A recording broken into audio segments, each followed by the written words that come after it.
গুরুত্বপূর্ণ 52টি সাম্প্রতিক সাধারণ জ্ঞানের এমসিকিউ প্রশ্ন। এই প্রশ্নগুলো বিসিএস প্রিলিমিনারি সহ বিভিন্ন চাকরির পরীক্ষা এবং সকল বিশ্ববিদ্যালয় ভর্তি পরীক্ষার জন্য গুরুত্বপূর্ণ। এমসিকিউ পরীক্ষা দিয়ে আপনার প্রস্তুতি যাচাই করুন।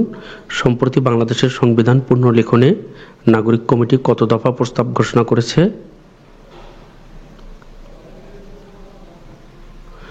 69 দফা। সম্প্রতি বাংলাদেশের সংবিধান পুনর্লিখনে নাগরিক কমিটি 69 দফা প্রস্তাব ঘোষণা করেছে। সম্প্রতি বিবিসির করা শীর্ষ অনুপ্রেরণাদায়ী নারীর তালিকায় স্থান পেয়েছেন কোন বাংলাদেশী? রিক্তা আক্তার বানু। সম্প্রতি বিবিসির করা শীর্ষ অনুপ্রেরণাদায়ী নারীর তালিকায় স্থান পেয়েছেন রিক্তা আক্তার বানু। নভেম্বর মাসে কত শতাংশ রপ্তানি প্রবৃদ্ধি হয়েছে? 15.63%।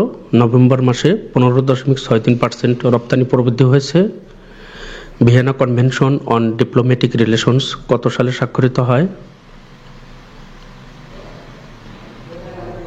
1961 সালে। Vienna convention on diplomatic relations 1961 সালে স্বাক্ষরিত হয়।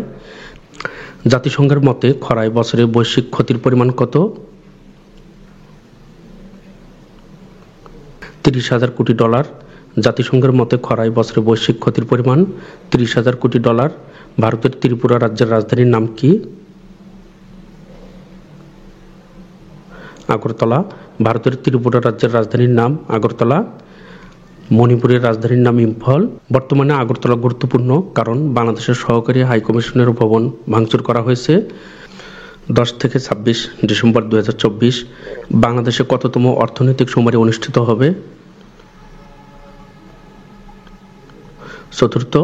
10 থেকে 26 ডিসেম্বর 2024 বাংলাদেশের চতুর্থ অর্থনৈতিক শুমারি অনুষ্ঠিত হবে।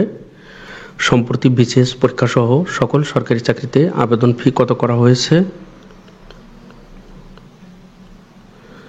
200 টাকা। সম্প্রতি বিসিএস সহ সকল সরকারি চাকরিতে আবেদন ফি 200 টাকা করা হয়েছে। সম্প্রতি সরকারি চাকরিতে নিয়োগের বিসিএস এর মৌখিক পরীক্ষার নম্বর কত করা হয়েছে? 100 নম্বর। সম্প্রতি সরকারি চাকরিতে নিয়োগের বিসিএস এর মৌখিক পরীক্ষার 100 নম্বর করা হয়েছে। ব্রিক্স এর সদস্য দেশ 9 কোনটি? যুক্তরাষ্ট্র। ব্রিক্সের সদস্য 9 যুক্তরাষ্ট্র, ব্রাজিল, রাশিয়া, চীন এগুলো ব্রিক্সের সদস্য। নীতি পর্যালোচনা ও গবেষণা প্রতিষ্ঠান সিডিপি প্রতিষ্ঠিত হয় কত সালে? 1993 সালে। নীতি পর্যালোচনা ও গবেষণা প্রতিষ্ঠান সিডিপি 1993 সালে প্রতিষ্ঠিত হয়। 2024 সালে 96তম অস্কার প্রাপ্ত চলচ্চিত্র কোনটি? ওপেনহেইমার। 2024 সালে 96তম অস্কার প্রাপ্ত চলচ্চিত্র ওপেনহেইমার। 2024 সালে বিজ্ঞান ও প্রযুক্তিতে স্বাধীনতা পুরস্কার লাভ করেন কে? ডক্টর মোবারক আহমদ খান। 2024 সালে বিজ্ঞান ও প্রযুক্তিতে স্বাধীনতা পুরস্কার লাভ করেন ডক্টর মোবারক আহমদ খান। 2024 সালে স্বাধীনতা পুরস্কার লাভ করেন কতজন ব্যক্তি? 10 জন। 2024 সালে 10 জন ব্যক্তি স্বাধীনতা পুরস্কার লাভ করেন। 2024 সালে 21শে পদক লাভ করেন কতজন ব্যক্তি? 21 জন। 2024 সালে 21শে পদক লাভ করেন 21 জন ব্যক্তি। ভাষা ও সাহিত্য অবদানের জন্য 21শে পদক 2024 লাভ করেন কে? লুৎফর রহমান রিটন। ভাষা ও সাহিত্যের অবদানের জন্য 21শে পদক 2024 লাভ করেন লুৎফর রহমান রিটন। বাংলাদেশের সর্বোচ্চ বেসামরিক পুরস্কারের নাম কি? স্বাধীনতা পুরস্কার। বাংলাদেশের সর্বোচ্চ বেসামরিক পুরস্কারের নাম স্বাধীনতা পুরস্কার। পরবর্তীতে গুরুত্বপূর্ণ ভিডিওগুলো দেখার জন্য আপনারা যারা নতুন সকলকে ম্যাথ বাংলা জিকে ইউটিউব চ্যানেলটি সাবস্ক্রাইব করার অনুরোধ করছি। চ্যানেলটি সাবস্ক্রাইব করা না থাকলে ইউটিউব অ্যালগোরিদমের কারণে পরবর্তীতে গুরুত্বপূর্ণ ভিডিওগুলো খুঁজে পাওয়া যাবে না।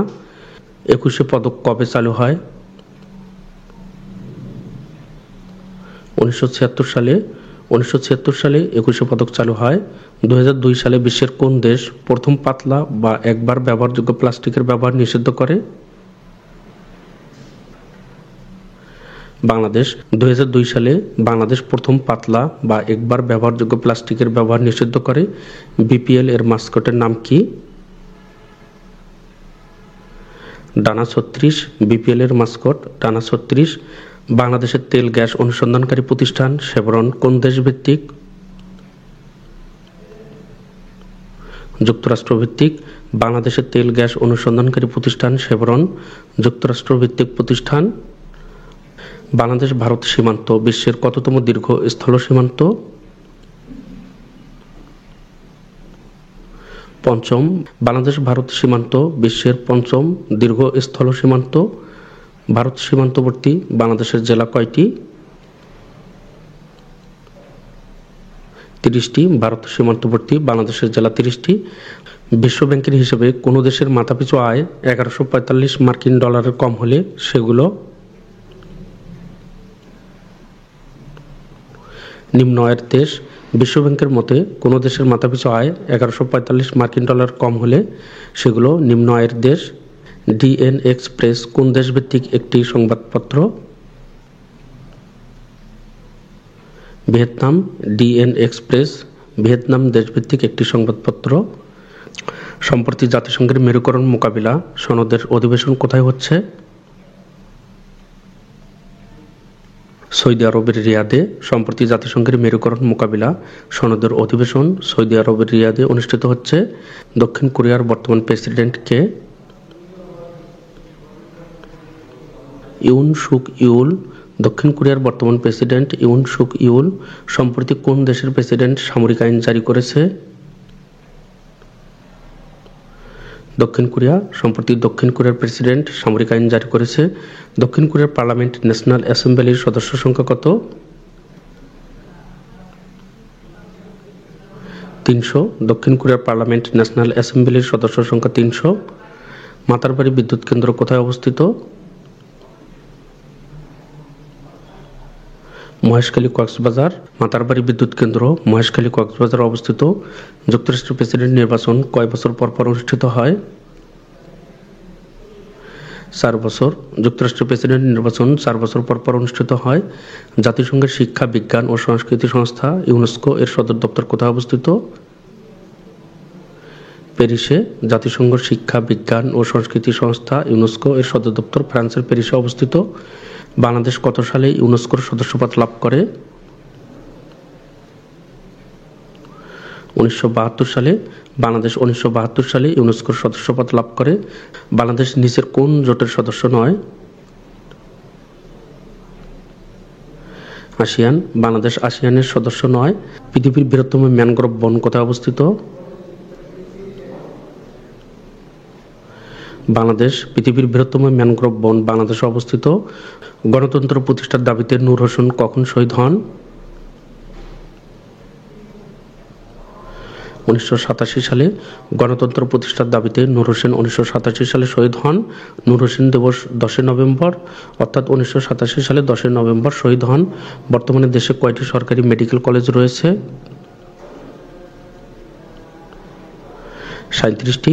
বর্তমানে দেশে 37টি সরকারি মেডিকেল কলেজ রয়েছে। সম্প্রতি ইন্টারপোলের 92তম সাধারণ অধিবেশন কোথায় অনুষ্ঠিত হয়েছে? যুক্তরাজ্য। সম্প্রতি ইন্টারপোলের 92তম সাধারণ অধিবেশন যুক্তরাজ্যে অনুষ্ঠিত হয়েছে। গ্র্যামি অ্যাওয়ার্ডস কিসের জন্য দেওয়া হয়? সঙ্গীত। গ্র্যামি অ্যাওয়ার্ডস সঙ্গীতের জন্য দেওয়া হয়। দেশে কয়টি ইউনিকর্ন কোম্পানি রয়েছে? 2টি। দেশে 2টি ইউনিকর্ন কোম্পানি রয়েছে। কোনো স্টার্ট আপের সামগ্রিক মূল্যমান 1 বিলিয়ন বা 100 কোটি ডলারের বেশি হলে সেগুলোকে কি বলা হয়? ইউনিকর্ন। কোনো স্টার্ট আপের সামগ্রিক মূল্যমান 1 বিলিয়ন বা 100 কোটি ডলারের বেশি হলে সেগুলোকে ইউনিকর্ন বলা হয়। বিদেশের মাটিতে বাংলাদেশ প্রথম টেস্ট জয় পায় কোন দেশের বিপক্ষে? West Indies. বিদেশের মাটিতে বাংলাদেশ প্রথম টেস্ট জয় পায় ওয়েস্ট ইন্ডিজের বিপক্ষে। দুদক গঠিত হয় কত সালে? 2004 সালে। 2004 সালে দুদক গঠিত হয়। দুদকের প্রথম চেয়ারম্যান কে ছিলেন? সুলতান হোসেন খান। দুদকের প্রথম চেয়ারম্যান ছিলেন সুলতান হোসেন খান। তাজউদ্দিন আহমেদ নেতা ও পিতা গ্রন্থটির রচয়িতা কে? শারমিন আহমদ। তাজউদ্দিন আহমেদ নেতা ও পিতা গ্রন্থটির রচয়িতা শারমিন আহমদ। স্প্রিং 1971 বইটি কার লেখা? ফারুক আজিজ খান। স্প্রিং 1971 বইটি ফারুক আজিজ খানের লেখা। মূলধারা 71 গ্রন্থটির রচয়িতা কে? মইদুল হাসান। মূলধারা 71 গ্রন্থটির রচয়িতা মইদুল হাসান। যুক্তরাষ্ট্রের প্রেসিডেন্ট নির্বাচনে অংশ নেওয়া রিপাবলিকান পার্টির নির্বাচনী প্রতীক কোনটি? হাতি। যুক্তরাষ্ট্রের প্রেসিডেন্ট নির্বাচনে অংশ নেওয়া রিপাবলিকান পার্টির নির্বাচনী প্রতীক হাতি। যুক্তরাষ্ট্রের ইতিহাসে দীর্ঘ সময় ধরে প্রেসিডেন্ট ছিলেন কে? Franklin D Roosevelt. যুক্তরাষ্ট্রের ইতিহাসে সবচেয়ে দীর্ঘ সময় ধরে প্রেসিডেন্ট ছিলেন ফ্রাঙ্কলিন ডি রুজভেল্ট। যুক্তরাষ্ট্রের প্রেসিডেন্ট নির্বাচন কোন দিন অনুষ্ঠিত হয়? নভেম্বর মাসের প্রথম সোমবারের পরদিন মঙ্গলবার। যুক্তরাষ্ট্রের প্রেসিডেন্ট নির্বাচন নভেম্বর মাসের প্রথম সোমবারের পরদিন মঙ্গলবার অনুষ্ঠিত হয়। দেশের নিজস্ব কয়লা দিয়ে চালিত একমাত্র বিদ্যুৎ কেন্দ্র কোনটি? বড়পুকুরিয়া তাপবিদ্যুৎ কেন্দ্র। দেশের নিজস্ব কয়লা দিয়ে চালিত একমাত্র বিদ্যুৎ কেন্দ্র বড়পুকুরিয়া তাপবিদ্যুৎ কেন্দ্র। পরবর্তীতে গুরুত্বপূর্ণ ভিডিওগুলো দেখার জন্য আপনাদের সকলকে ম্যাথ বাংলা জিকে ইউটিউব চ্যানেলটি সাবস্ক্রাইব করার অনুরোধ করছি। সকলকে অসংখ্য ধন্যবাদ।